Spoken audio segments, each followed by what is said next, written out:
प्रधानमंत्री नरेंद्र मोदी ने आज ओडिशा के संबलपुर में आईआईएम के स्थायी कैंपस की आधारशिला रखी। पीएम मोदी वीडियो कॉन्फ्रेंसिंग के जरिए आईआईएम संबलपुर के स्थायी कैंपस की नींव उन्होंने रखी। वहीं कार्यक्रम में ओडिशा के राज्यपाल, मुख्यमंत्री नवीन पटनायक और केंद्रीय शिक्षा मंत्री रमेश पोखरियाल निशंक भी मौजूद रहे। कैंपस का निर्माण 2022 तक पूरा होगा।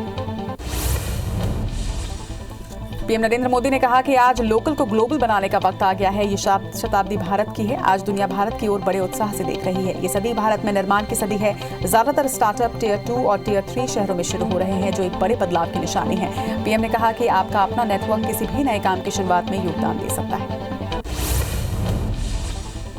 पीएम मोदी ने आईआईएम संबलपुर के स्थायी कैंपस की नींव रखते हुए कहा कि संबलपुरी टेक्सटाइल देश दुनिया में मशहूर है। देश को नई संभावनाओं के लिए तैयार रहना चाहिए। साल 2013 तक देश में 13 आईआईएम थे, लेकिन अब 20 हैं। देश के लिए नए क्षेत्रों में हुए अनुभव निकल रहे हैं, लेकिन मैनेजमेंट एक्सपर्ट भारत को नई ऊंचाई पर ले जाने में बड़ी भूमिका निभाएंगे। पीएम ने अपने संबोधन के आखिर में कहा कि देश में सुशासन वाली सरकार के स्थायी समाधान देने की नीयत का ये नतीजा है कि आज देश में 28 करोड़ से ज्यादा गैस कनेक्शन हैं। आंकड़ों के मुताबिक साल 2014 से पहले देश में 14 करोड़ गैस कनेक्शन थे और पीएम को अभी तक के 6 साल के कार्यकाल में 14 करोड़ से ज्यादा गैस कनेक्शन दिए जा चुके हैं। केंद्र के कृषि कानूनों के खिलाफ दिल्ली की सीमाओं पर प्रदर्शन कर रहे किसानों के आंदोलन का आज 38वां दिन है। केंद्र सरकार और किसानों के बीच कई चरणों की बातचीत के बाद भी अब तक कोई बात नहीं बनी है, ना ही नतीजा निकल पाया है। किसान अभी भी कानून को वापस लिए जाने की मांग पर अड़े हुए हैं। वहीं सरकार भी कानून को वापस लेने के लिए तैयार नहीं है। कोरोना वैक्सीनेशन को लेकर केंद्रीय स्वास्थ्य मंत्री डॉक्टर हर्षवर्धन का बड़ा बयान सामने आया है। स्वास्थ्य मंत्री ने कहा कि पूरे देश में फ्री में कोरोना वैक्सीन लगाई जाएगी। उन्होंने ये भी कहा कि पूरे देश में कोरोना का टीकाकरण फ्री में होगा। बीसीसीआई अध्यक्ष टीम इंडिया के पूर्व कप्तान सौरव गांगुली की तबीयत आज अचानक बिगड़ गई। गांगुली को आज अचानक हार्ट अटैक आया, जिसके बाद उन्हें कोलकाता के अस्पताल में भर्ती करवाया गया है। आज शाम को गांगुली की एंजियोप्लास्टी की जाएगी। सीएम भूपेश बघेल ने धान खरीदी मामले पर कहा कि पूर्व सीएम रमन सिंह ने धान खरीदी पर गलतफहमी पैदा की है। विधानसभा में उन्होंने कहा कि 2500 रुपए की राशि किसानों को नहीं मिली, तभी हमने कहा था कि दोनों बातों को जोड़ा नहीं जाना चाहिए। हम किसानों से समर्थन मूल्य के दर पर ही धान खरीदी कर रहे हैं। इनपुट सपोर्ट के रूप में हम किसानों को न्याय योजना के तहत राशि दे रहे हैं। मुख्यमंत्री भूपेश बघेल ने आरोप लगाया कि भाजपा की राज्य इकाई और उसके नेता षड्यंत्र कर रहे हैं। मुख्य सचिव को केंद्र सरकार से समय लेकर स्थिति स्पष्ट करने के लिए उन्होंने कहा, वहीं अगर केंद्र भी अपनी टीम छत्तीसगढ़ भेजना चाहे तो उनका स्वागत है। सीएम ने कहा कि बातचीत से इसका सकारात्मक हल हो जाएगा। इस पर भाजपा के प्रदेश अध्यक्ष विष्णुदेव साय ने कहा कि इसमें कोई षड्यंत्र नहीं है। मध्य प्रदेश सरकार में मंत्री प्रद्युम्न सिंह तोमर ने मानवता की मिसाल पेश की। दरअसल मंत्री एसबीआई बैंक चौराहे पर लोगों की समस्या सुन रहे थे और तभी उनकी नजर बुजुर्ग की ओर पड़ी। बुजुर्ग ठेला चलाते हुए जा रहा था और तभी मंत्री ने खुद बुजुर्ग की मदद करते हुए उनका ठेला ढकेला। मंत्री के इस दरियादिली की चर्चा पूरे इलाके में हो रही है। पूर्व लोकसभा अध्यक्ष सुमित्रा महाजन ने अपनी पीड़ा जाहिर करते हुए कहा कि अब उन्हें कोई नहीं पूछता। उन्होंने कहा कि आज हैं, कल रहेंगे या नहीं कह नहीं सकते। अपने समर्थकों के लिए निगम चुनाव में टिकट मांगने को लेकर उन्होंने ये भी कहा कि अब उन्हें कौन पूछेगा। तो वहीं मंत्रिमंडल विस्तार में इंदौर उचित प्रतिनिधित्व देने की भी मांग जरूर की। मध्य प्रदेश के गृह मंत्री नरोत्तम मिश्रा 2 दिवसीय दौरे पर डबरा पहुंचे, जहां मीडिया कर्मियों से अभद्रता करने वाले सिटी थाना टीआई केडी कुशवाहा की शिकायत स्थानीय पत्रकारों ने मंत्री से की, जिस पर मंत्री मिश्रा ने एसडीओपी को मामले की जांच कर टीआई को हटाने के निर्देश दिए। एमपी के स्वास्थ्य मंत्री प्रभुराम चौधरी ने मंडला जिला अस्पताल का औचक निरीक्षण किया। इस दौरान मंत्री ने जिम्मेदारी को व्यवस्थाएं सुधारने के निर्देश भी दिए। तो वहीं एक व्यक्ति ने मंत्री से अस्पताल प्रबंधन की शिकायत भी की, लेकिन मंत्री ने कार्रवाई करने के बजाय हिदायत देकर वहां से चले गए। राम मंदिर निर्माण के लिए ज्यादा से ज्यादा समर्पण निधि जुटाने के लिए जबलपुर में आरएसएस की बड़ी बैठक हुई। बैठक में साफ कर दिया गया है कि सिर्फ संघ के अनुषंगिक संगठन ही नहीं, बल्कि भाजपा के तमाम नेता और कार्यकर्ता भी घर घर जाकर समर्पण निधि जुटाने में सक्रिय योगदान देंगे। बैठक में प्रदेश भाजपा अध्यक्ष वीडी शर्मा भी शामिल हुए। मध्य प्रदेश देश का एकमात्र ऐसा राज्य है जहां कोरोना संक्रमण रोकने के लिए लगाए गए लॉकडाउन के बावजूद पिछले 7 महीने में से 6 बार जीएसटी कलेक्शन बढ़ा। जून से दिसंबर के बीच राज्य के टैक्स कलेक्शन में 7.11% की बढ़ोतरी हुई। 2019 में जून से दिसंबर के दौरान कुल टैक्स संग्रह 15,776 करोड़ रुपए था, जो इस बार इसी अवधि में 16,899 करोड़ रुपए रहा। नए साल में 1 किलोवाट विद्युत कनेक्शन वाले उपभोक्ताओं को एक बड़ी राहत मिली है। बिजली कंपनी ने अगस्त 2020 तक के बिजली बिल की बकाया राशि अब लंबे समय तक के लिए स्थगित कर दी है। कोविड महामारी की वजह से पिछले साल कई उपभोक्ता नौकरी चले जाने और उद्योग धंधे बंद हो जाने की वजह से आर्थिक नुकसान झेल रहे थे। खरगोन एनआईसी को राष्ट्रपति रामनाथ कोविंद ने सर्वोत्तम वेबसाइट का प्लैटिनम अवार्ड दिया है। कलेक्टर अनुग्रह पी का कहना है कि जिले की वेबसाइट को बेस्ट कंटेंट के लिए नेशनल डिजिटल प्लैटिनम अवार्ड मिला है। भोपाल के विंध्याचल भवन में कलेक्टर अनुग्रह पी और विज्ञान अधिकारी राजेंद्र पाटीदार ने यह अवार्ड डिजिटल रूप में प्राप्त किया। मुरैना में डीआरडीओ को नवीन भवन बनाने के लिए वन विभाग की 600 एकड़ जमीन दे दी गई है। अब राजस्व विभाग अपनी वो जमीन दे रहा है जहां लोगों ने अतिक्रमण किया हुआ है। अब वन विभाग के अधिकारी अतिक्रमण वाली जमीन को लेने में हाथ पांव उनके फूलने लगे हैं, तो वहीं राजस्व विभाग वही जमीन को वन विभाग को हस्तांतरित करने की बात कर रहा है। कोरोना का टीका लगाने को लेकर भोपाल में ड्राई रन पूरा हुआ। भोपाल में ड्राई रन 3 केंद्रों पर किया गया। टीके के लिए सिविल डिस्पेंसरी गोविंदपुरा, कोलार में जेके अस्पताल और सामुदायिक स्वास्थ्य केंद्र गांधीनगर में 25-25 हेल्थ वर्कर को बुलाया गया। इसमें व्यक्ति को इंजेक्शन नहीं लगाया गया, लेकिन इसके अलावा पूरी प्रक्रिया अपनाई गई। भोपाल में ईदगाह हिल्स और हबीबगंज रेलवे स्टेशन का नाम बदलने की मांग के बाद अब हमीदिया अस्पताल का नाम बदलने की मांग उठी है। बीजेपी महामंत्री भगला सबनानी ने सीएम शिवराज सिंह चौहान से मांग की है कि हमीदिया अस्पताल का नाम राजा भोज के नाम पर होना चाहिए। इससे पहले मध्य प्रदेश विधानसभा के प्रोटेम स्पीकर रामेश्वर शर्मा ने ईदगाह हिल्स का नाम बदलने की मांग की थी। बढ़ हुई रसोई गैस की कीमतों के खिलाफ मध्य प्रदेश महिला कांग्रेस आज सड़क पर उतरी। भोपाल में महिला कांग्रेस ने रसोई गैस सिर पर उठाकर प्रदर्शन किया। इस दौरान महिला कांग्रेस ने शिवराज सरकार से बढ़ी हुई रसोई गैस की कीमतें कम करने की मांग भी की। ग्वालियर में सफाई कर्मचारियों की हड़ताल का आज तीसरा दिन है। पिछले 6 महीने से वेतन नहीं मिलने पर सफाई कर्मचारी हड़ताल पर चले गए हैं, तो वहीं हड़ताल के चलते शहर की सफाई व्यवस्था चरमरा गई है। शहर में कई जगहों पर गंदगी का अंबार लगा हुआ है। पन्ना के अजयगढ़ स्थित ग्राम वीरा में माफिया बबलू राजा ने गांव की ही महिला किसान की जमीन से बिना मंजूरी रेत निकाल ली और खड़ी फसल को तबाह कर दिया।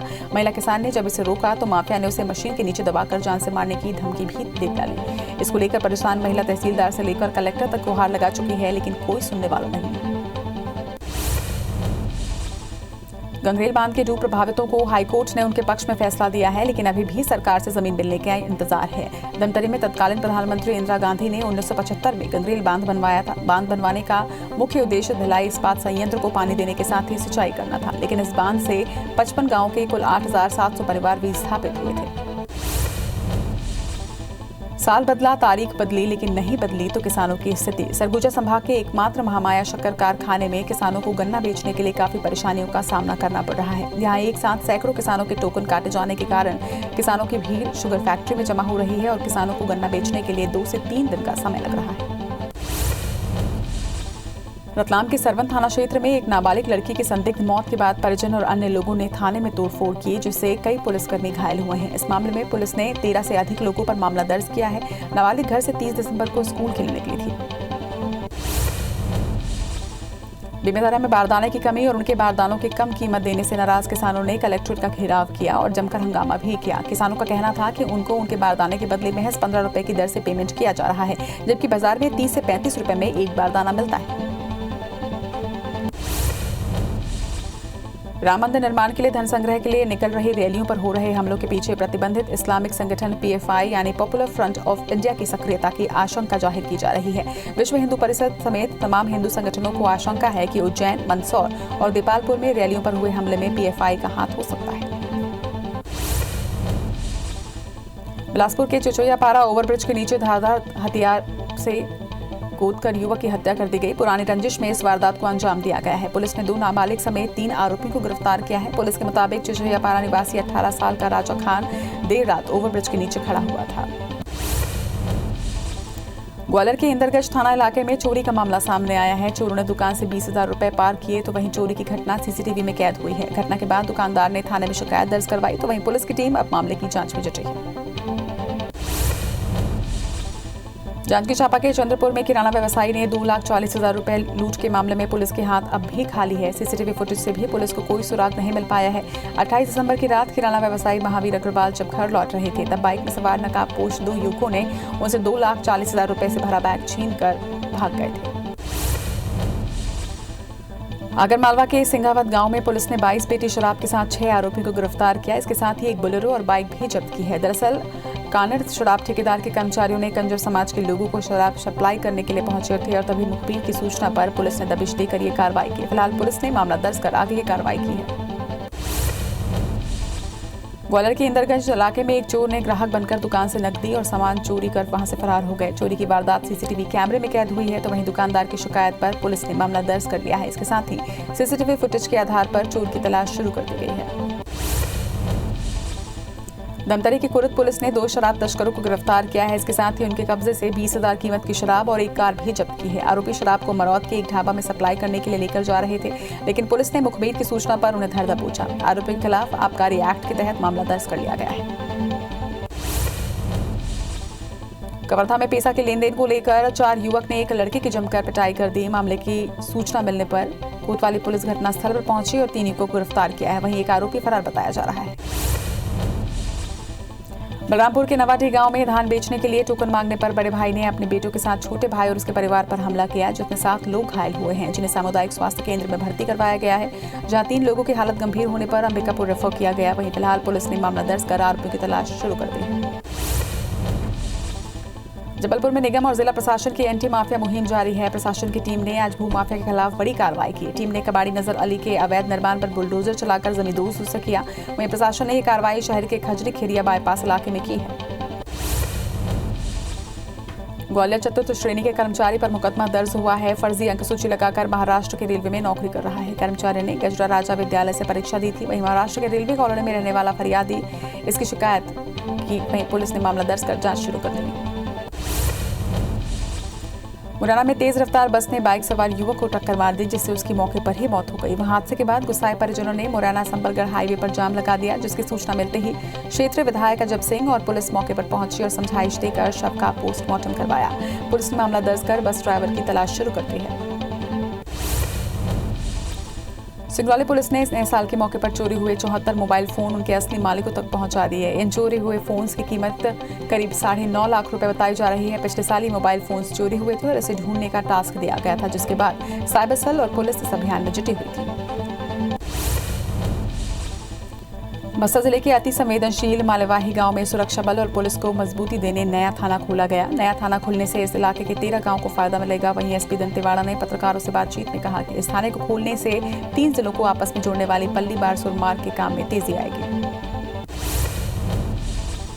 केंद्र सरकार के नक्सल अभियान की कमान संभाल रहे विशेष सुरक्षा सलाहकार के विजय कुमार बस्तर के दौरे पर हैं। उनके दौरों से नक्सल विरोधी अभियान को तेज करने में मदद मिली है। नक्सल इलाकों में 16 नए कैंप खोलने के लिए 5 अतिरिक्त बटालियन अब तक छत्तीसगढ़ को मिल चुके हैं, जबकि करीब 11 बटालियन और आने वाले समय में मिलने की उम्मीद है। जांजगीर चांपा जिला ई डिस्ट्रिक्ट परियोजना कार्यों के संचालन में फिर एक बार प्रथम स्थान प्राप्त किया है। जांजगीर चांपा जिला 3 साल से लगातार ई डिस्ट्रिक्ट परियोजना कार्य में अव्वल रहा है।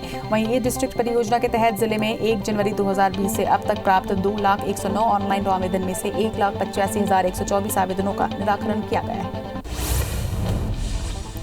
दुर्ग जिले की शिवनाथ नदी के निजी हाथों से लीज मुक्त होने के बाद युवाओं ने शिवनाथ महोत्सव का आयोजन किया। इस अवसर पर 11,000 दीप प्रज्वलित कर महाआरती भी की गई। सुनहरे पल नाम से आयोजित कार्यक्रम में संगीत प्रेमियों ने अपनी प्रस्तुति भी दी। इस मौके पर राज्यसभा सांसद सरोज पांडे ने आयोजन को अभूतपूर्व बताते हुए आयोजकों को बधाई दी।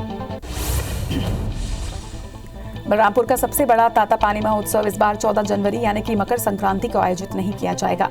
पिछले कई सालों से लगातार यहां पर 3 दिवसीय मेले और सांस्कृतिक कार्यक्रम आयोजित किए जाते थे, लेकिन इस साल कोरोना संक्रमण को देखते हुए जिला प्रशासन ने तातापानी मेला समिति के सदस्यों के साथ बैठक कर मेले के कार्यक्रम को स्थगित कर दिया है।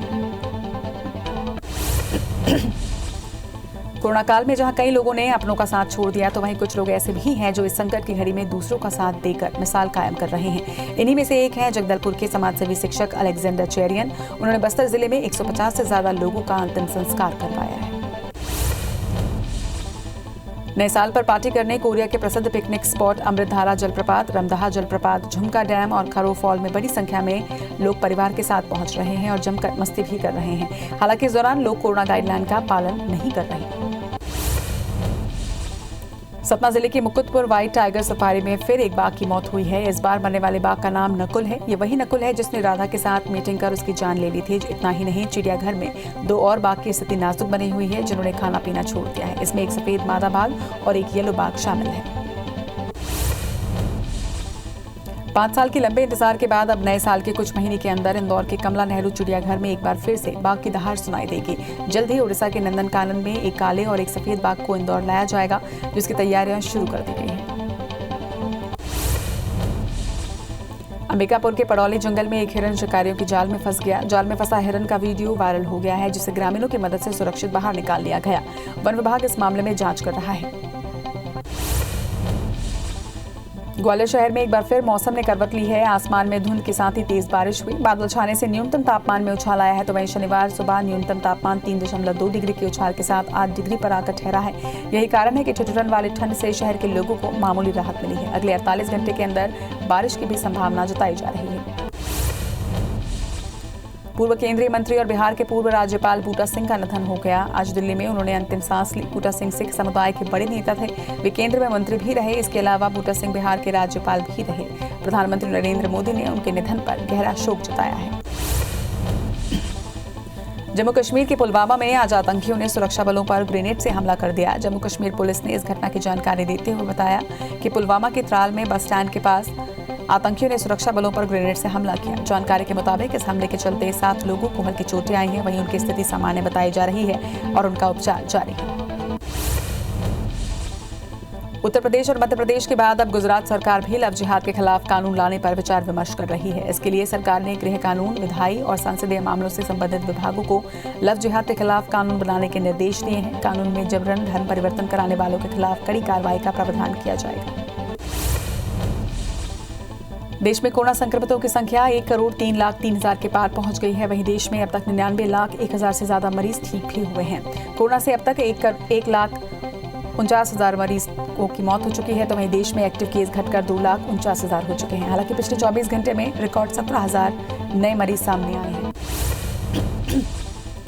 मध्य प्रदेश में कोरोना के 780 नए केस से संक्रमितों का आंकड़ा यहां 2,42,000 को पार कर चुका है। वहीं प्रदेश में 12 मौतों से कुल आंकड़ा 3,618 पर पहुंच गया है। वहीं अब तक 2,29,000 मरीज डिस्चार्ज होकर घर जा चुके हैं। अभी 9,222 एक्टिव मरीजों का इलाज जारी है। इंदौर में कोरोना का आंकड़ा 55,000 को पार कर गया है। छत्तीसगढ़ में 24 घंटे में कोरोना के 932 नए मरीज से आंकड़ा 2,80,000 को पार कर गया है। वहीं एक्टिव मरीजों की संख्या 11,344 पर पहुंची है। 4 मरीजों की मौत के साथ ही आंकड़ा 3,375 पर पहुंचा है। वहीं 850 मरीजों के डिस्चार्ज होने से आंकड़ा 2,65,000 को पार कर चुका है। वहीं रायपुर में 156, दुर्ग में 132 और राजनांदगांव में 95 नए संक्रमित सामने आए हैं।